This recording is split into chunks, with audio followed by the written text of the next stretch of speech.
I got to do my disclaimer again. We didn't record it. Well, I'd like to see it smashed. Welcome to the Grappling with Podcast. Shortening Dr. line. Chris Hardy and William Walker will take a deep dive into topics Definitely covering gotta wellness and shorten prevention, performance, recovery, and injury management. Dr. Our Hardy's mission is to amazing. provide the latest science-based information to help you get the most out of your grappling journey, both on and off the mats, and help you overcome any challenges you may be grappling with. Dr. Hardy is a licensed Dr. physician Hardy. and BJJ practitioner, but the contents of the podcast are meant for And he's educational really cool. Just purposes ask only. him. I Should wanted not be to take taken that as out, but medical you advice. made me keep Please it seek in out there. personalized care from I your have own to, medical provider doctor. prior to implementing have to keep any it in. medical Or you treatment can say or Chris. Is intervention. that what Inslee says? Oh, that we're the hell, and here we are. We are having a whole conversation during a disclaimer. You need to give your disclaimer too, Bill. So, I say crazy, silly, dumb things. I don't mean to offend anybody. So, if you get offended, I might be talking about you. But it might not be. So, if you think I'm talking about you, come and ask me. You message me. That's a shitty disclaimer, dude. Don't be angry if I say something crazy. Oh, yeah, that's right. Anything I say does not reflect the opinions or whatever of anybody I know, talk to, or have been around for the last 39 years of my life. Okay. Our gym, my mom, you. Me. 50-50.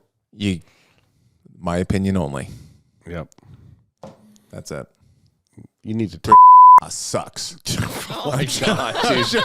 I'm joking. Oh my god, dude. I'm just joking. Yes, and you guys can all come after Bill because I don't believe that.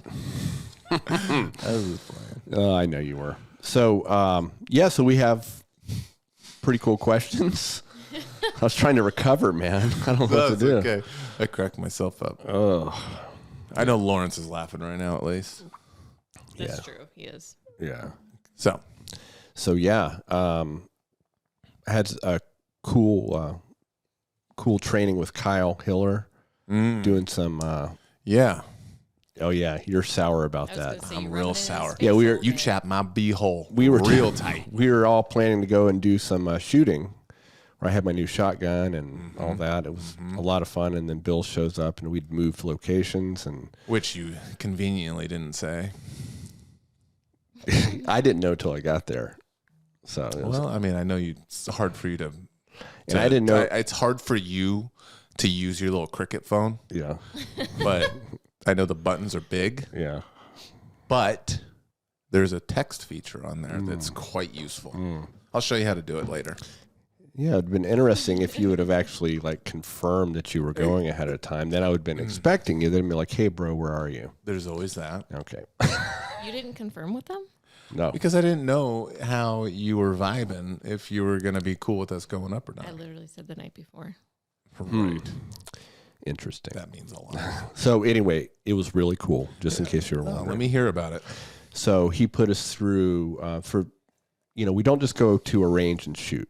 So as you know, Kyle does a lot of weapons manipulation, loading, unloading, a lot of safety stuff, and also puts us through scenarios, drawing, reloading, and we did a lot of movement-based stuff too, where we're actually going side to side. We're going Get towards the nervous system target. going a little bit. Yeah. And then we just we did all that with our handguns, and then I have that new semi-automatic shotgun that was Yeah, you do. amazing. Yeah. Felt like John Wick. Yeah. Did you do a couple kicks and then mow down a couple like steel targets? No, because they're pellets, we had to shoot at dirt clods because the pellets will ricochet. Yeah. But no kicks? I didn't do any kicks. My kicks suck. You're not John Wick. I know. Yeah. You're like his shitty uncle. Yeah, exactly. Everyone has that shitty uncle, don't they? So anyway, yeah. So what about you besides missing firearms training? Yeah. I mean, I seem to be, you as well, I seem to be running into every like injury possible, which is pretty cool. Yeah. My big toe knuckle is still being a butthole. And then somehow I like jam or I don't know, hurt the middle toe on the same foot. And then because I was walking weird, right? Like I was overcompensating, I started like burning a hole in the bottom of my foot on the outside. So I got like broken skin. Like it's just my left foot is Dude, you're a mess. So when I go for a toe hold, left foot, rip on that sucker. Okay. Yeah, and then out of nowhere, whatever this last thing on Monday. Yeah, you have a little quadriceps. Is it the same leg? Yes. Yeah. It's My probably left all just side. So it feels like compensation and stuff like that. yeah, it feels like an MCL. I think that's the outside ligament. Right?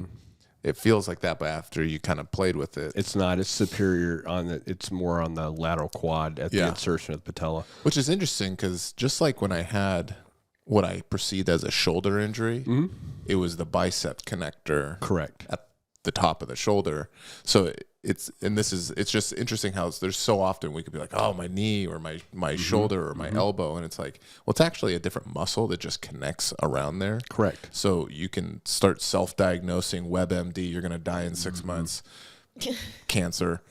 Or it's just your quad maybe has some minor tears or something. At the yeah. So I mean, and that's where you have to have someone. You know, I mean, honestly, that has good musculoskeletal skills to kind of figure it out. And it's a puzzle. It's tough, man. It took I've been doing it 20 years and I'm still learning. Yeah, I mean, the torture that you're putting me through 4 times a day. But is it helping? Oh, tremendous. Yeah. I mean, I could, like, if I can train tonight, I will. I trained yesterday. Nice. And it's like all like, and that's another thing that makes it feel like it's not a knee thing is all my movement stuff is just fine. I don't even feel pain. It's just when like someone either grabs it or it gets like pushed against the mat or something like that. Yeah, we examined you, right? And the knee's solid. He was gentle with the rubber glove. Yeah, exactly. Well, I only do rectal exams like every other exam though, so I don't really. Well, at least with me, it's every other exam. Yeah, every other. For some reason, that's once a month, which I don't understand. It's preventive care, man.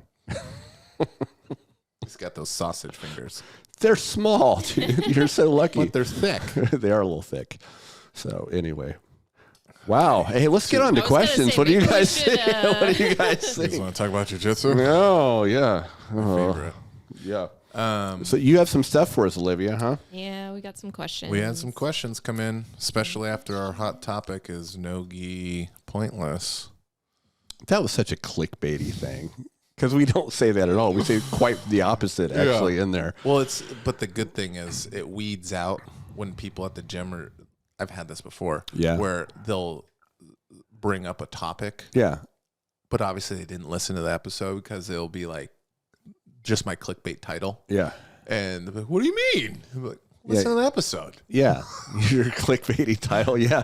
Yeah. It's like, now I know you didn't listen to it. Right. That's funny. I'm a professional. Yeah. So those of you that didn't, our last episode, Bill put a real clickbaity, little screenshot up on our YouTube page. It's pretty funny.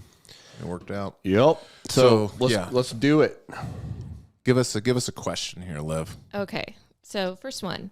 Can someone more knowledgeable explain why high-level BJJ has only a mixed track record at the upper echelons of modern MMA? Very interesting. So the first disclaimer, I am not a mixed martial artist, but I'm a huge fan. Been like studying the whole sport and been watching it since UFC 1. Right. So this is my take on it. So we have, when MMA first came up, and I know you guys said modern MMA, it was very much a clash of styles, right? You'd have a jiu-jitsu practitioner against intentionally, right? Intentionally, right?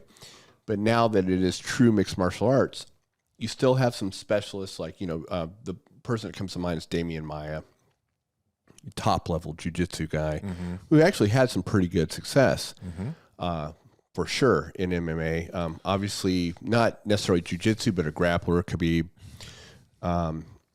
And there's other notable, Ryan Hall has been in the mix. Sure. All these guys. What I've seen, the people that are really good. You know, I know Buchecha is now at 1 Mm-hmm. FC. I think the people that are really doing it well, that come in as jiu-jitsu specialists, really know how to incorporate that into a true mixed martial arts game, in that they don't force the transition to the ground. They create opportunities, whether it's, you know, through strategy. They have enough striking to close the distance, right, and get the takedowns. I assume this question was because of the timing came from Dern's. Oh, the last one with recent- McKenzie? Yeah. So, which, by the way, was a really good fight. I don't know if you guys watched it. Yeah. So, and I read about it. Yeah, and there were some people that had some sour grapes about the decision. But again, you know, that goes to judging. If anybody watched that Mackenzie Dern match, she dominated on the ground. Of course, had a lot of control time on the ground too. Came really close a couple times to some submissions. More actual strikes, but most of the strikes were done while she was mounted or had her back. The other, I forgot the Chinese Yan. lady. Yeah, she had more. Her striking was better and had some more significant strikes. But I think, you know, when you look at the judges, many of them are kind of from that boxing pedigree. Sure. And They don't value the groundwork. Well, as and much. they don't understand it as much. I would just surmise, right? So, but Well, I think anyway, that's been proven. but Yeah. I mean, you know, I thought she did. I don't know how good an example that is, because I thought Mackenzie did very well, and she used her jiu-jitsu. She didn't force. She, you know, closed the distance. Well, people's main critique was that she has very poor wrestling and takedowns. So that was my thing. So if you look at the most successful grapplers, especially if we're going to talk about jiu-jitsu, they really have a good takedown game. I mean, like Damian Maia has his go-tos. You know, he gets you up on the fence and he kind of weaves the leg through and has some good takedowns. And obviously Khabib as a grappler is, you know, phenomenal takedowns. And also, you know, a lot of these people come in, especially new to MMA from jiu-jitsu, and they haven't figured out that some of these positions that really work for them in a pure grappling match probably aren't the best for MMA, and they leave themselves vulnerable. You've seen a couple instances of really high-level leg lockers getting knocked out, you know, going for positions, and when someone just cracks them while they're trying to get their leg locked. But I think it's being able to incorporate that high-level jiu-jitsu seamlessly into an MMA fight. It doesn't mean you have to become an awesome striker, but you really have to create opportunities for your grappling. And the people that are most successful are able to do that, in my opinion. I don't know what your take on that is. Yeah, I think it's definitely interesting. Because I think of some other names to put out there as like top grapplers. Gilbert Burns. Oh yeah. Watching Buchecha do that double leg in his last match was a little scary. Yeah, if I can be honest, it was ugly. It is what it is. I'm not saying he's bad at double legs. It was just, I think he would admit he didn't set it up super great, and then he like pulled into single leg X and went for a heel hook and got her immediately, which was great. Someone that's on the other side is going to be that did not have super success, but is top of the food chain grappler is Andre Goval. He didn't, you know, his record I think it's almost even, almost 500. You know, which I think he's going back into grappling, or I mean back into MMA. I think he's going to start doing that. I didn't know that. It's interesting. I think he's coming back. Oh wow. But I think part of it is completely stylistically. Some people just have a certain kind of game that transfers really well to MMA, and which part of me would think that Galval actually would his jiu-jitsu would transfer because he is so controlling with his game.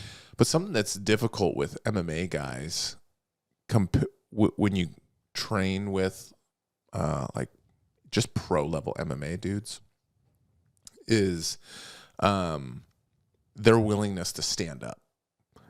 So a lot of the time in jiu-jitsu, when we're in a bad position and we're trying to escape into a guard or just sweep or something like that. Right. But MMA guys, and even more so with Nogi specialists nowadays, they're just willing to stand up. And it is, I mean, that's why ADCC does kind of mimic a little bit of the, that's why I think MMA guys and wrestlers can do better in ADCC is because they reward that scramble. You know, it's super hard to score points in ADCC, right? Because you have to like show complete control, essentially. And MMA guys are really good about being scrappy and scrambly, and like even though you got them down, they're just gonna stand back up, Right. And a lot of time in jiu-jitsu, we, especially if you're a gi player, you're used to these grips that like a pants grip, Right. like you can prevent someone hip heisting or technical lifting just with a pants grip.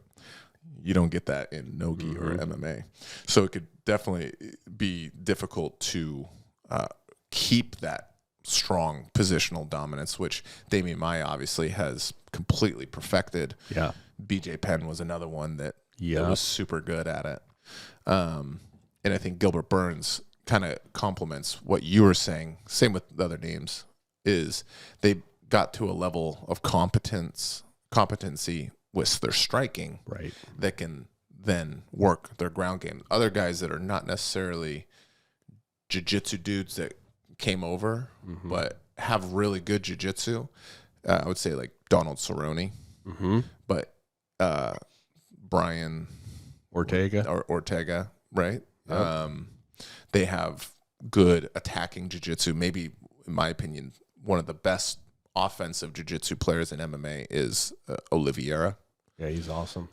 He has such an offensive style, but his striking is obviously tremendous. Michael Chiesa. Yeah, and Chiesa has actually a fairly aggressive offensive style, as in very submission oriented. Very much. But he does have that good wrestling and controlling piece to it. So it's, I think a big part of it just comes down to styles and adapting that style to the defense that a lot of MMA guys do, which is once again wall walk and stuff like that. Yeah. I mean, I think as a grappler, I think Khabib, that's the pinnacle of the art form of control. I mean, he got someone down. I didn't see many people get up. Yeah. You know, and just so, I mean, I think, but I think you're right with that. Really positional dominance. And, and his thing was he knows that people just want to wall walk to get back up. They just want to stand. So his controlling positions were literally to defend against that. Yep. Rather than some jiu-jitsu guys might just try to get into side control. Yeah. Where we feel like I like side control more than mount. So, Right. But side control is way easier to, just create a scramble.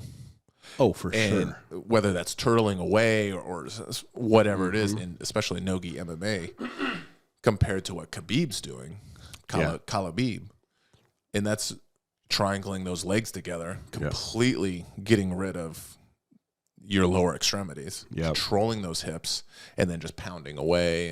And also to your point, if you look at Damian Maia's game with that leg weave, very similar that to what is Khabib's doing, super controlling from what the point of it is. Absolutely. Right. It's different technique, but still those hips and those legs are completely taken out of the equation.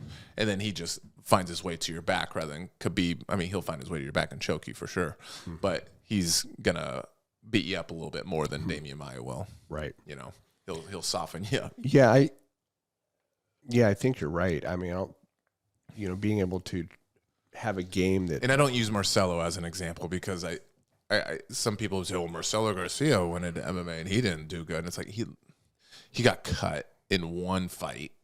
I don't think that's a good enough sample. I agree. So No, I mean, it's a different thing, right? I mean, it's a different game, like you said. I mean, it's not, especially in the modern day, it's like once again, there's the goal of MMA guys and their willingness not to do traditional jiu-jitsu escapes and defenses. It's just a different animal when you compete against one of those guys, and their intensity level is also another thing. Like, you know, a lot of black belts can, I don't want to say coast, but they're so good that there's a lot of areas they're so comfortable where maybe they don't feel like it's just not a trigger in them to be intense in every gripping for sure scenario. MMA guys are just bred, kind of like a wrestler, to always have intensity, never stop moving. And I think that can kind of come into play a little bit. Yeah. You know? I completely agree. Yeah. Yeah, I mean, I think that's as good an answer as any. Thank you. Did you write it down? No. What am I going to do with this guy? We have it recorded. There you go. You're lucky. I can't remember anything anyway. What's another question we got? Well, there's a two-parter. Do you want me to split it up? Yeah. Okay. Yeah. So first part says, for Nogi, how do you know what level to put yourself into for tournaments? Should you base it off of belt color, what your coach says, or by personal gauge of how you would do? So we had, several years ago, we had a white belt come in with really good wrestling. Like more Greco, though, right? Yes. Yeah. I know what you're talking about. Yes, you do. He's also a diver. Yes. Who was a fellow Navy diver like me, but he was many generations after me. Yes. Many generations. Yeah.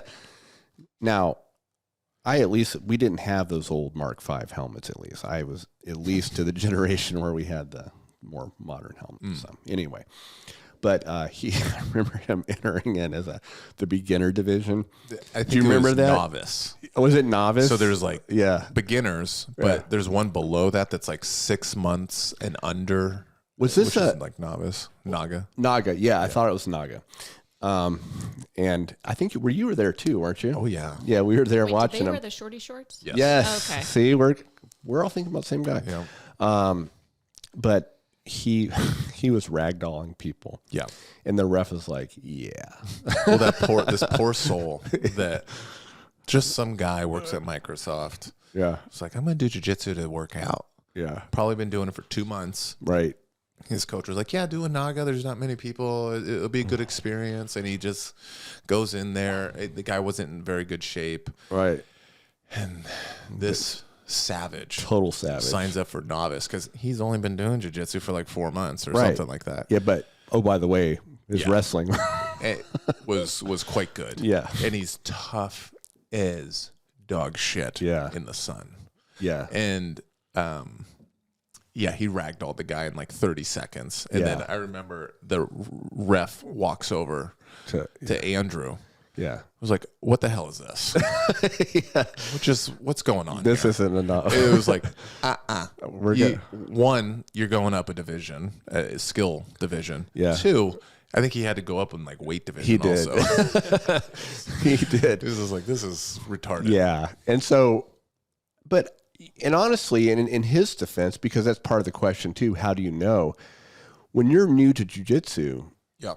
and Especially Nogi specifically is what we're talking totally, right? And so you're like, oh, well, I really haven't been doing it long, not knowing how well your wrestling is going to translate. about. Well, and because some tournaments, most tournaments that are not IBJJF, they do like the terminology we just said: novice, beginner, intermediate, advanced, expert, executive, really executive. Oh, thank you. You know, there's They call me a director, by the way. It's not executive anymore. When you get up cute. that high, it's director. Yeah. Yeah. Just let's get it right. At some point, it's not even going to have a title. It'll just be an audible thing where you press a play button and it goes. I was going to say, it's so funny. We're on the same page. I was going to say there's a Crypt Keeper division. That's you. I know. Well, no, you're not there yet, but Well, we're getting close. I got some cobwebs I'm cleaning yeah. up already. I mean, you guys' hairstyles are very similar. So, easy. Don't even point that sausage finger at me. Oh my God. I'll bite that thing. So, did you have a thought on the actual question, which is how. Okay, go ahead. Yeah. So a lot of it, you really need to talk to your professor to get because they'll at least know, like, hey, this guy, you're really, you're new to jiu-jitsu, but we're doing a Nogi Naga, which is because a lot of times, let's say novice is 6 months and under. Yeah. Beginner, they'll do 6 months to like 2 years. Intermediate, 2 years to 5. Right. Advanced, 5 years and up. Where I would argue that he probably would have been in an intermediate. The guy we're talking about. Yeah. He would do just fine. Yeah. So, but because some tournaments they do actually even classify. Did you wrestle in college or is something like that? Totally. And are you a judo black belt? Yeah, Naga, but by definition, it's a grappling association, right? They don't really. But anyway, and I think, but if you're unsure, talk to your professor and say, hey, look, I understand where I'm at here, new to jiu-jitsu, but with my background, where do you think I should be so I'm not looking like I'm sandbagging? Yeah. I think it's the best way to do it, right? When you're in doubt at all. Yeah. They give you someone more objective. In most of it, I mean, I know our professor is very much, but he's not going to try to game any system like, hey, no, go to, he'll say, no, I think you probably need to be here based on, to get, because you want to get a good competitive match too, right? That's the whole idea of growing in competition is not just like, wiping the floor with these poor guys. Right. And then be like, it's like, well, you want to test yourself a little too. Yeah. So that's kind of where I'm at. Nikita tried joining the kids division once. Did he? Teenagers, but did he? Total kids. Yeah. He thought he could get away with it. Because when he shaves, he looks kind of like a little boy. He does. Yeah. So no one, by the way, speaking of him, no one has given me props for that connection. There's a ref at ADCC that looked just like a fat Nikita, and I've said it several times. We'll probably need to put up a photo. We'll have to because I think it's dead on. Yeah. I mean, I know who you're talking about, and it was pretty good. Okay. Thanks for the. So I'll echo what you're saying, and that's I do agree. Like that's probably your first step when you're thinking about doing a tournament, because we're obviously talking about maybe people that are newer to jiu-jitsu. Yeah. If you're a purple belt, it's probably pretty clear which Nogi division you should do. It's pretty safe to just go off the parameters they have with like how many years have you been training and stuff like that. Although who knows, because this was Fuji, but you competed at Fuji. That was the last time you competed. Last November, yep. Yeah, and the guy you competed against in the brown belt division. Yep. We then saw going against one of our teammates, which was a blue belt in Nogi. Yes. That was a little unusual. Yeah. But Fuji, they have their own issues, so who knows why they were even. Which should never happen. Right. It was very unusual. So, yes, talk to your instructor, coach, professor. And because let's say you are a white belt, you're only been training for 4 months, but you're pretty dang good. You're not a wrestler, but you're just pretty good. You're completely all in. You're training 7 times a week. We have a dude like that. Yeah. And they come through. They come around, you know. So that person still talk to the coach. And bring up like, hey, I want to do some tough matches, because then the coach might say, okay, well, let's not have you do the novice division. You know, it's obvious that this guy could probably do pretty good in intermediate. Yeah. But maybe the coaches, I'm not saying this with, people that, I'm not talking about anybody specific right now, but maybe the coach is like, well, I see though that you get pretty upset when you lose. So let's maybe not put them in intermediate. Let's put them in just beginner. Yeah, they'll probably do well, but there'll be some people that'll be stingy. There'll be a wrestler in there that'll give them a tough go, the person we're both thinking of, he's done the advanced division right when he trained for 2 months. Yep. That was just because he wanted roles. He didn't really understand what absolute meant. Yeah. And advanced absolute meant black belts in any weight. He didn't even understand that. So he was just like, oh, I can sign up. Let's do it. It's amazing. Yeah. No, but I mean, those things, like you said, I mean, we're trying to test ourselves in these competitions. Yeah. And that's where the growth happens in my mind, right? As opposed, that's almost like, when you are at a gym and you see an upper belt that's only rolling with new weight belts, right? That's not. And once again, just my opinion. Don't listen to me. I say crazy things. I don't represent anybody. If you are competing a crap ton and you're just going out there and maybe you're doing good in the beginner division because you've been training for 6 months and that's just where you fall, and but you're driving to long distances to compete, and you don't want to. Some people, they just don't want to ask their coach every little question. I've had people literally tell me that is like, I don't want to go to the head instructor because I know that they're busy. So that's why they come to a purple belt or a brown belt. Sure. Because they feel like the leading coach is just a very busy person. So let's say the person's in that mindset. They just don't want to bother them for every tournament. Go ahead and then you got to go down the list, right? It's not just asking coach. Well, then you can have like a real thought, like how do you do with purple belts? Because once again, we're talking about someone that's a little bit newer, right? Whether they got wrestling background or judo, whatever. How do you do with those guys in the gym? When someone drops in and you're unfamiliar with their style, or you go visit a gym, how do you do with people that would normally be in that intermediate or advanced? If you feel like challenging yourself, go for it. Right. I don't think that's much of an issue. I don't either. With that. Especially what you're using competition for, have it in your mind. Yeah. Why are you competing? Yeah, especially if you're in the mindset where you're like, I'm not married to the results. Right. I just want the experience. I just want to do rounds. And there's that's two people in the beginner division, and it's round robin, or there's 7 people in intermediate. Well, I'm paying $100 and it's round robin. I can either get 7 matches or I can get 2. Right. Yeah. Now, once again, we are talking about someone that is good for the amount of time they've been training. Yeah. Maybe it's the other end. Maybe it's someone that they haven't competed really much. They're not super athletic by nature. They don't have the wrestling or any other martial arts background. That's where you're just going to have that honest conversation. Like, purple belts beat the crap out of you usually. Blue belts are really difficult, and like, you probably stay your lane. For sure. So, no, I think that's really good advice. Just keep in mind your motivations for doing the tournaments, and everyone wants to win. There's nothing wrong with wanting to win and trying to win, but you should be getting a lot more, regardless of whether you win or lose. And Andrew says this all the time. I mean, you're going to get huge benefits out of competition, especially if you've been challenged. Yeah. And sometimes our losses, most of the time for me anyway, are our biggest learning experience. Do you have to compete to progress in your jiu-jitsu, you think? You don't have to.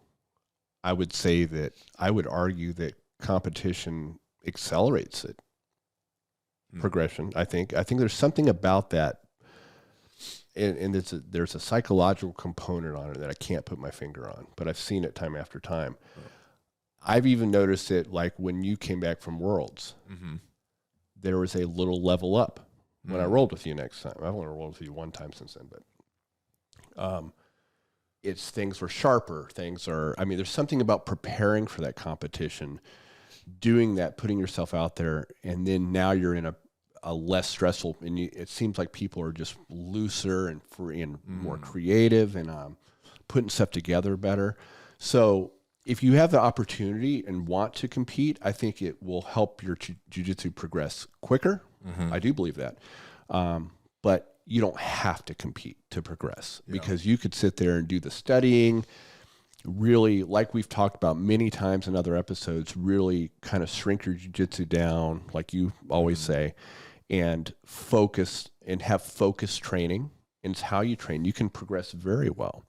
But I think competition is a really good way to do that as well too. So I don't think it's mutually exclusive. Yeah. Yeah. And I think part of that is the prep is really where you get that jump is Yeah.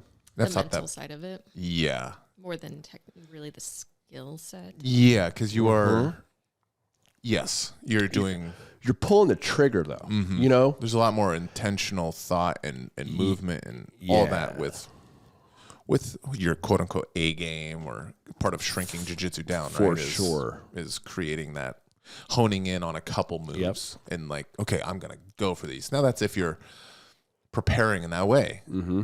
If you're not preparing in that way for a tournament, I recommend you do it. Yeah. At the same time, like this rev, if I do it, I'm not necessarily going in with, I'm not taking my own medicine. I'm just training. And if, my leg feels better, I'm going to just go do it. I like it. But that's partly because I'm dealing with more of a mental bugaboo, which is, competing and being a mental midget and stuff like that, But you know why you're competing though. Yeah. And you're wanting to get some specific things out of it. So I think every time you do that, you're just going to be better. Right. I'll grow in some fashion. Totally. Yeah. Right. I don't think there's a downside. Yeah. Yeah. I don't think you have to compete to progress. Nope. And I don't think you have to compete to be a good instructor or coach or something like that. Absolutely. I don't want people to think, either way, it's how you, like I said, it's how you train. Really helps your progression. All the things we've said before. So But you're probably going to have to compensate in some other fashion if you're not going to compete and stretch yourself in those ways and test your technique through the fire. You're going to have to do some other things that does do that, right? So in my opinion, your deep studying is going to have to be on point. Dropping into other gyms, cross training is you're gonna have to do it because you don't know. It's just like competition almost. A new person comes into the gym, like a colored belt visitor or something like that. You have to make it a point to go with them. You're gonna be nervous, especially if it's not something you normally do. Good. That's kind of part of the stretching that competing does for you. Yeah. And even doing that with your own teammates, because I have always done this, and that's I will steer away from certain roles at the gym because I know that they're tough, and I beat myself up and say that I suck and I'm wasting their time. So I'll not roll with like some of the high level people because I feel like I'm just a waste. Like I'm so shitty that it's like they would get better 6 minutes out of drilling by themselves and doing shrimps, which is insane. You know that. But that's my mindset, right? And why I turn down a lot of roles. Right. There's other reasons too, like I want to train the next day, and no, for sure. No, I get it. Having a battle with someone is not always on it with how you're feeling. And I'll just share, since you shared your psychosis. I think my biggest thing has always been. Because every time I've competed, I've gotten something great out of it, win or lose, right? What I found, and this is something that I want to put out to some of the older grapplers, when I'm competing, when I know I have a competition, I get super single-minded, and does Carrie know about that? Yeah, she knows because I'd exclude. So you act like you're single. No, I don't do that. You just said it. Single-minded, not my marital status. Okay. Knucklehead. I just want to make sure. So there's nuance to language, Bill. We're using big words. Yes. Nuance. But I found that what was happening to me is I would feel like I'd ramp up that intensity to the point where I was getting injured consistently before training. Before a competition. And I haven't been in a competition yet that I wasn't injured. Like more than just a nick or something like that. Exactly. Yeah. Like I remember a Seattle Open where I had just that shoulder thing. I had just happened. The one I did last November, I thought it would be a good idea to do a billion single leg X guard pulls and end up getting an SI joint dysfunction. And so, I mean, but I've learned from that. It's like, hey, there's other ways to do that. There's other ways to train, get some intensity out, and also preserve my body a bit. And it doesn't have to be so psychotically driven, because I think I'm a lot like you in a way where I put so much pressure on myself for competitions. Like, and I know we say this all the time, no one cares. Yeah. But it's this weird thing in my, like you've struggled with too, where, you don't want to let anybody down or be a bad representation of your academy. Yeah. And no one thinks about it like the next day or the next week. It's completely a self thing. Right. But the competitions have helped with that, the ones I've done. But my struggle, so there's ways I've done that. We can talk about in a further, an episode later about, how I go about intense training. It's a little different because, a lot of people are like, oh, we need to do 6 rounds in a row. And, I have some differing opinions on maybe what would be a better way to do that. Yeah, we'll definitely talk about that. Yeah. Especially when their stress cup is shrinking, because by nature, let's just be honest, when you have a big gulp stress cup when you're 21, it looks like a little latte cup when you're 52.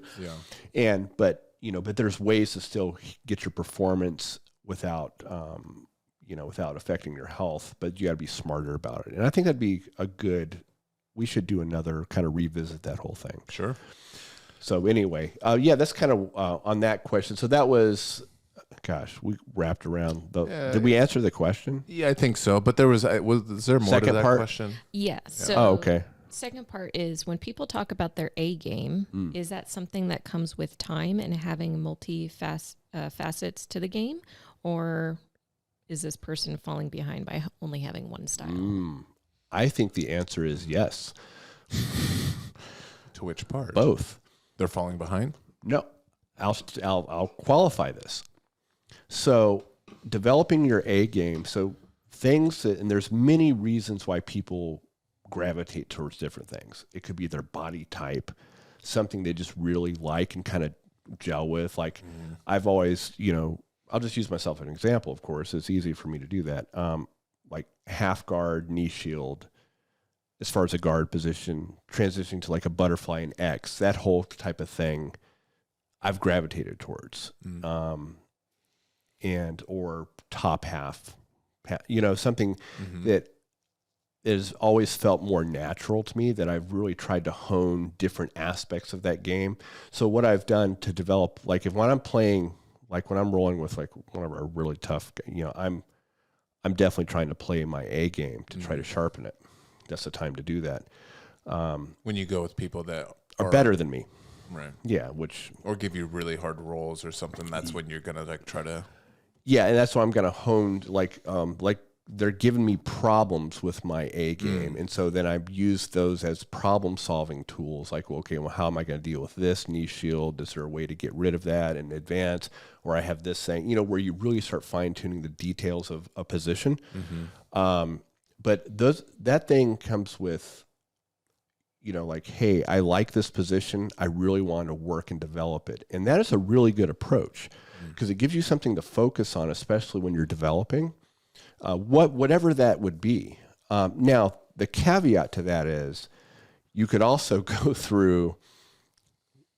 up through brown belt and really not get well-rounded either. I mean, you could tell us about that. Right. I've really tried not to do that. Right. And so I will, and people know this, I'll play like a new, like I'll spend 2 months on like a new guard thing I want to work. And guess what? The first 6 weeks of it, I'm just getting destroyed. Yeah. But that's okay because I know what I'm trying to do. So working on an A game is great, and it helps you develop a competency where you can use it as almost, think of it like a tree, and then you can start growing different branches off of that. Yeah. Okay. and something that in transitioning to different things from like a position, very much like if you like playing headquarters position, you know, there's a lot of ways you can branch off into that. Yeah. But if you are just like, the only thing you know how to do is, you know, pull guard, try to get a triangle, or you know what I mean? You just you have one thing that you really have not developed other parts of your game. Let's say that you are really comfortable, you're very strong and athletic, and you've really developed a very strong top game, and you've completely neglected a guard game. You really don't have you could have a black belt top game, but maybe a blue belt guard game, right? And Which so definitely happens. Like it certain does. areas will progress. Well, of course it does, but so just be aware that there's no way you're going to learn. You know, you're going to gravitate towards something that is going to be something you like to do and that you like to sharpen. So when you need to call upon it, that's kind of your best weapon, right? Yeah. But use that to branch off, and it just don't be just a one trick pony, because you don't want to, at a black belt level, you really do want to have a bit more diversity, in my opinion. Yeah, I think you'll definitely have an A game that's like your sharpest knife, Yep.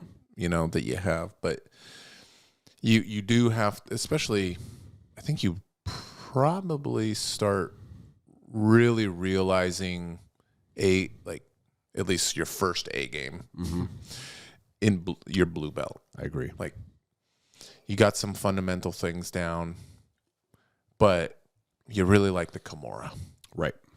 or butterfly guard, or some like, you have this one sweep that's like, you know, when there's like a new person that you never rolled with, like, I'm gonna try to get into that position. Yep. Right. I think that definitely exists. I think it is good to identify that too, and especially at white and blue, to like really start honing that game. Go after it. Try to sharpen that. There's going to be other areas just naturally that lag behind whatever that quote unquote A game is. But once you start getting that, and you're hitting it on some tough people, I'm not saying you got to be hitting it on black belts, Right.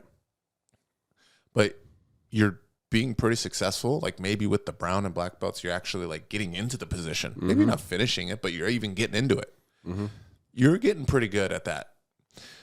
Have some, have the step back and be like, okay, now let's expand a little bit.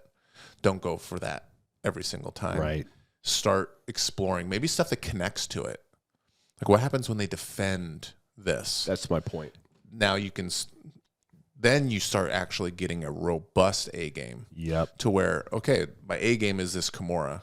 Well, when people defend the Kimura, I'm just going to sweep them. Yep. I'm going to take this sweep, which puts me into like a nice, position, and then you have an attack right off that. So now that's when you seem like a wizard, where it's like, okay, I tried this, they defended correctly, which then put me into a sweep. I got on top, which then put me into a submission. Now it seems like you're 4 steps ahead, which everyone talks about. Black belts, they're 4 steps ahead. Yeah. Well, part of it is just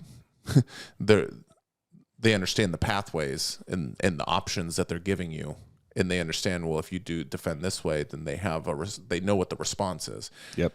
If you defend this way, they know what the response is and the position that it'll put them in. So you are actually picking. They're not necessarily that many steps. They've just been there so many times. Yeah, it's like you're giving them an opportunity to fall into this trap or this trap, right? Yeah. That's kind of what I was mentioning. Is like when you're with your A game, and then you start problem solving your A game. Right. That's kind of, you're saying exactly the same thing. So I agree with that 100%. So yeah, I think it is definitely good, because that was part of the first part of the question, right? Is it good to have an A game? I think it was. Or is it good to have an A game? I do, as long as it's not a detriment. Like I've told. No, it says, is that something that comes with time? Yeah, Well, it definitely comes in time, because one, you have to roll enough to realize that what you gravitate towards, and what we mean by gravitate is like, just there's certain things you'll see, right. like you'll just kind of put yourself in a position almost that's like, Right. man, or when you go for something, you just have a high success rate. Well, exactly. But I think the caveat to that, the other aspect of that is make sure you get out of that comfort zone of the A game. Like, use another example I did as a blue belt to make sure I developed a guard, because as a white belt, I really liked the Tom. Yeah. Yeah. And so I would say I will not play top unless I sweep to top.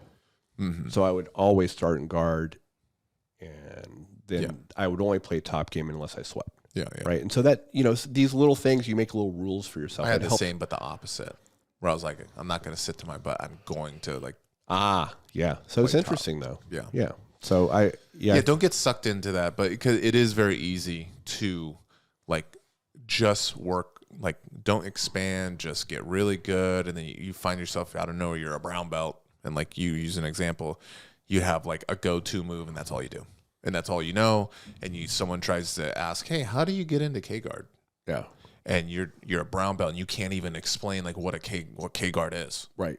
Or you can't explain what, some more basic stuff is. And you're an upper belt. You're quote unquote advanced. I'm not talking shit about anybody in particular. No. But no, for sure.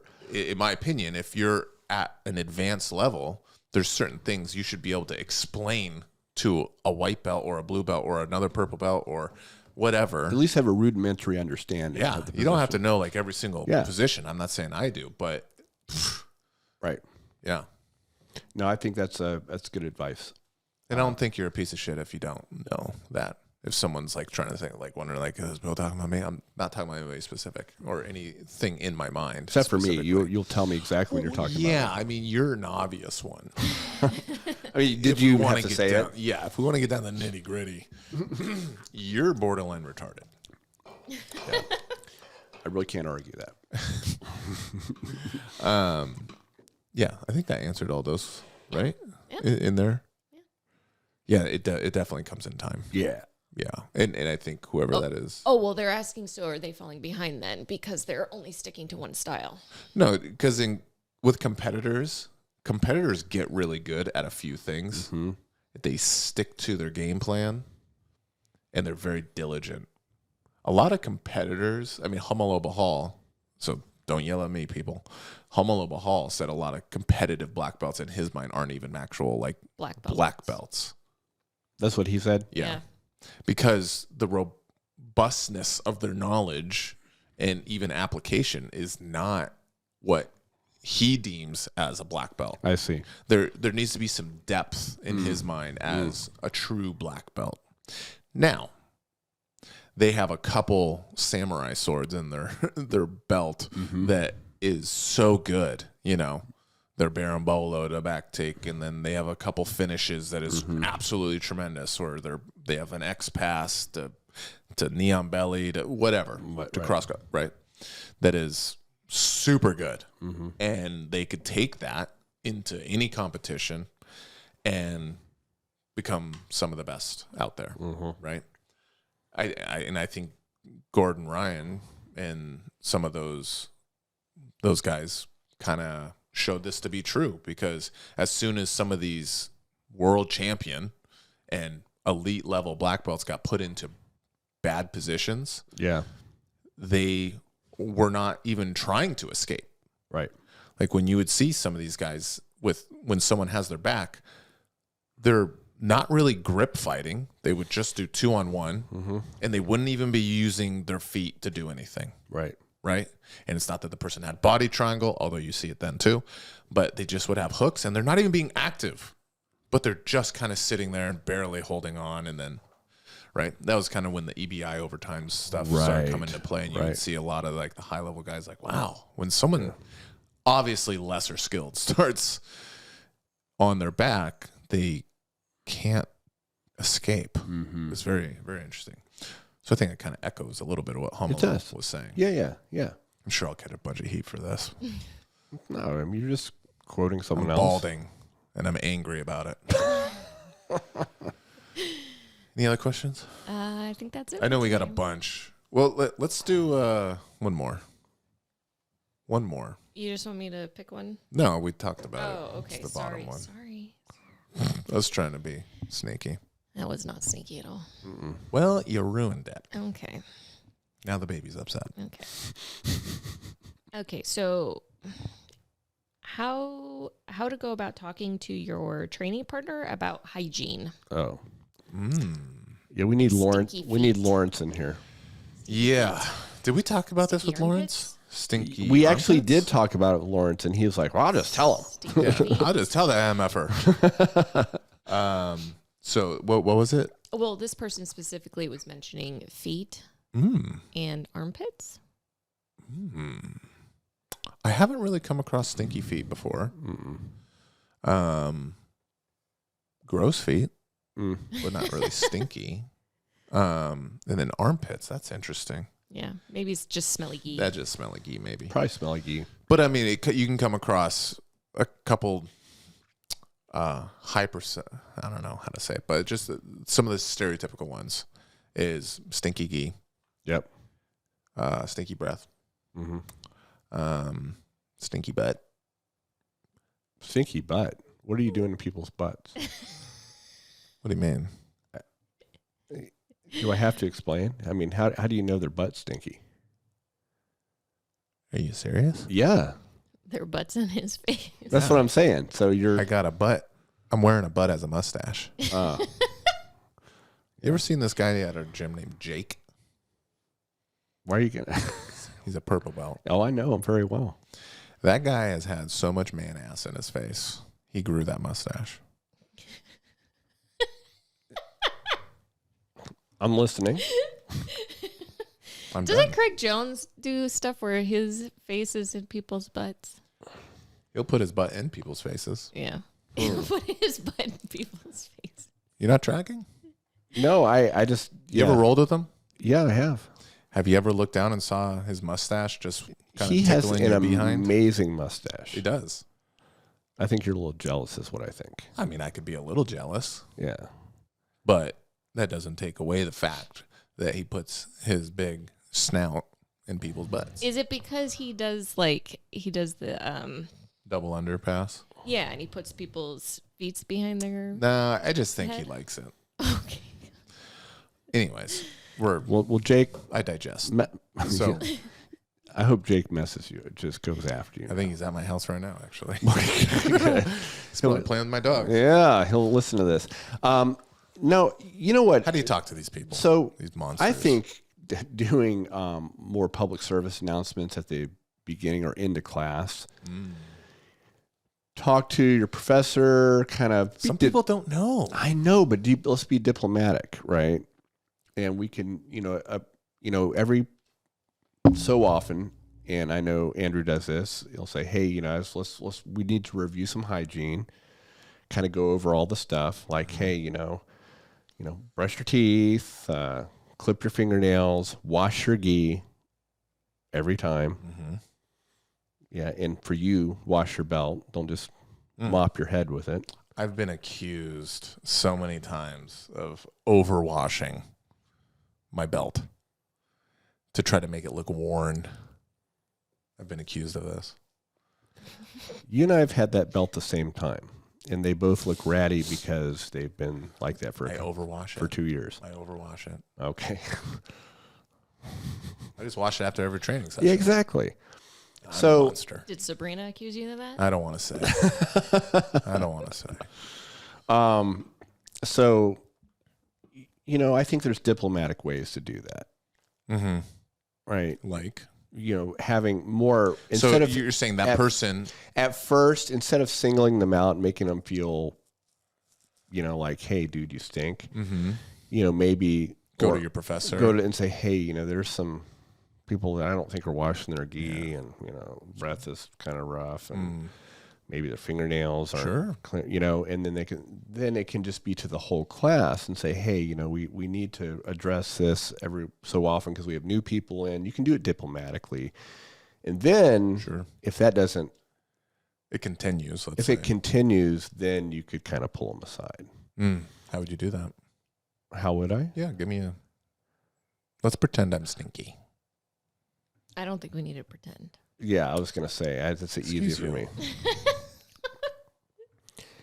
I would say, hey man, I'd say, hey, your gi is pretty strong smelling. What does that mean? Yeah. What's that mean? Yeah. It's if they say that, it's like, what stinks? Mine?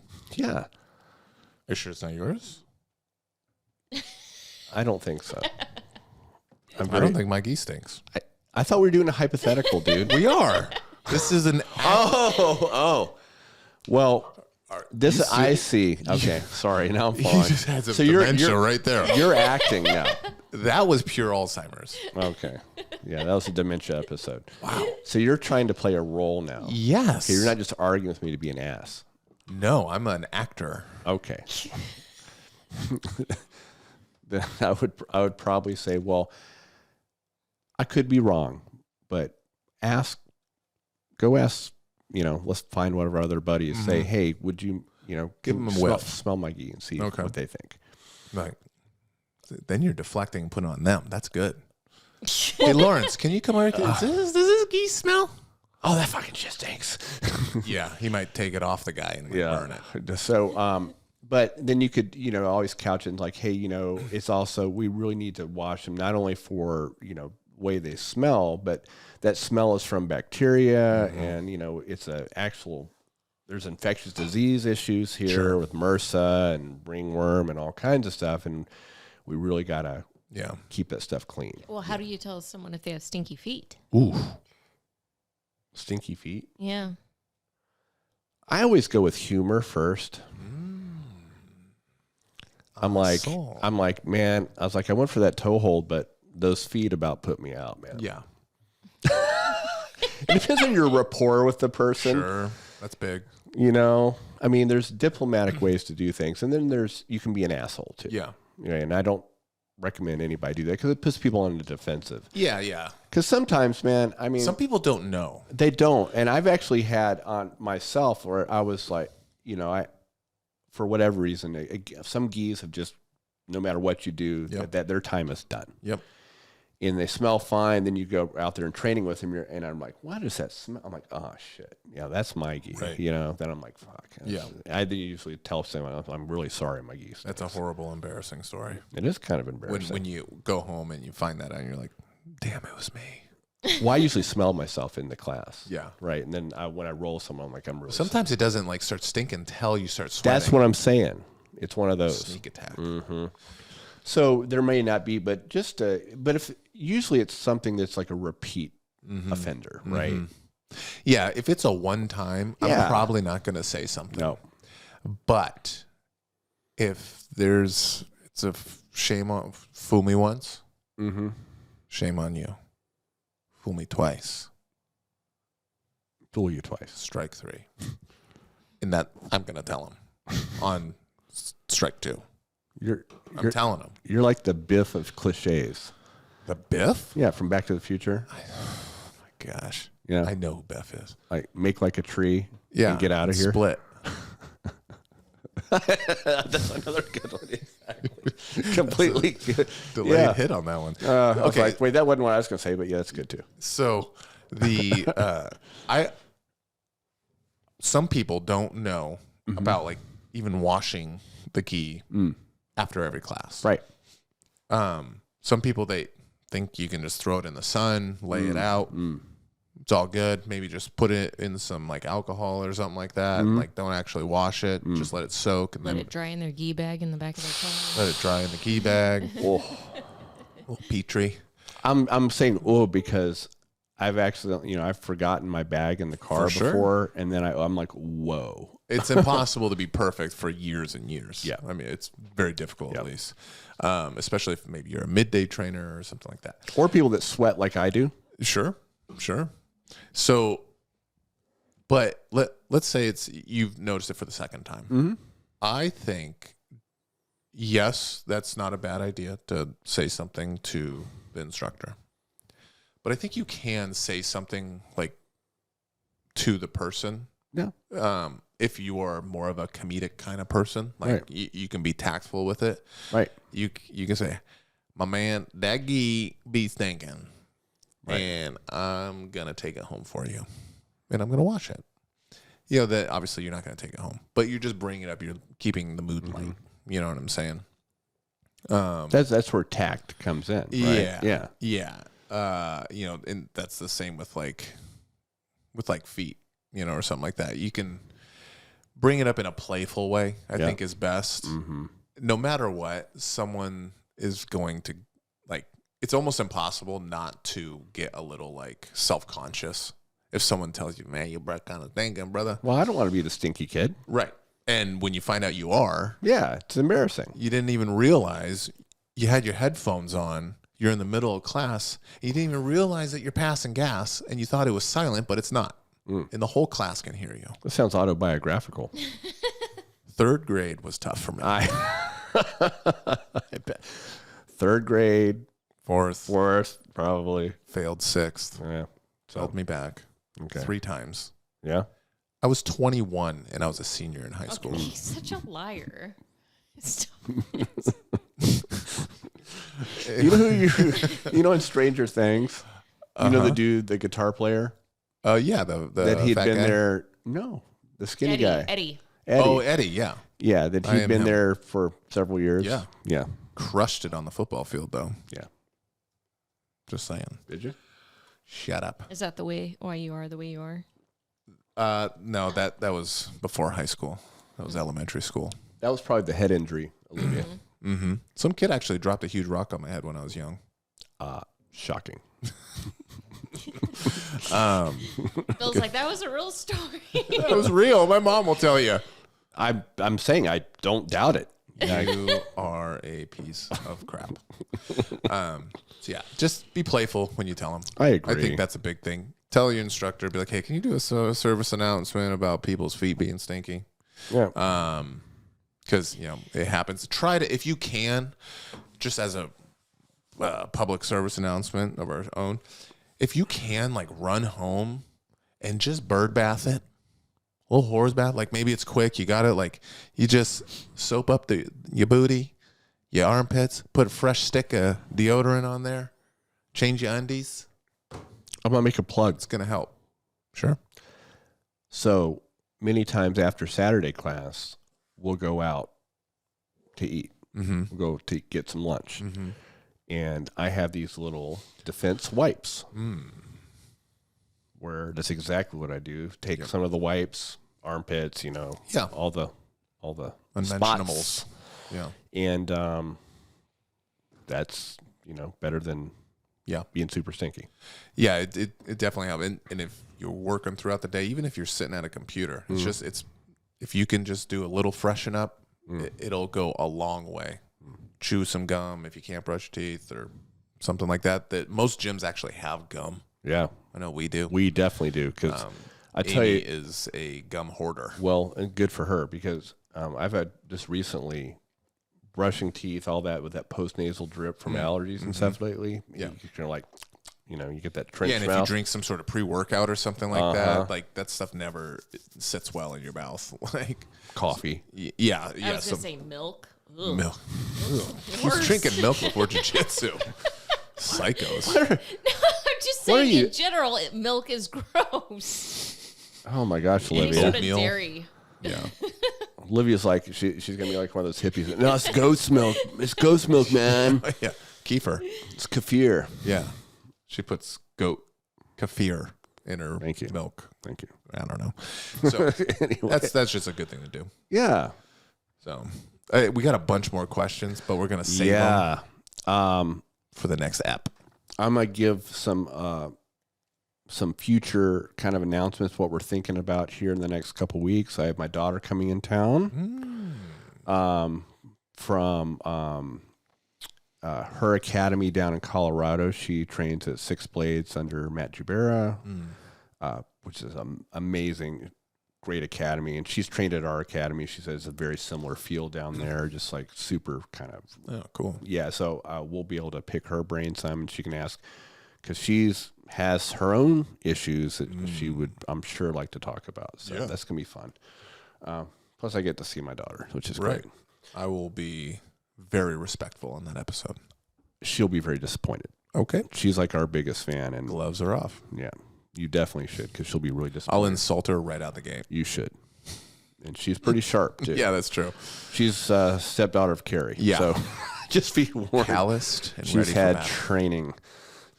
So yeah. So do you have anything you want to kind of Nope. bring up? I don't think so. All Unless you're hinting at something that I forgot. No. Okay. No.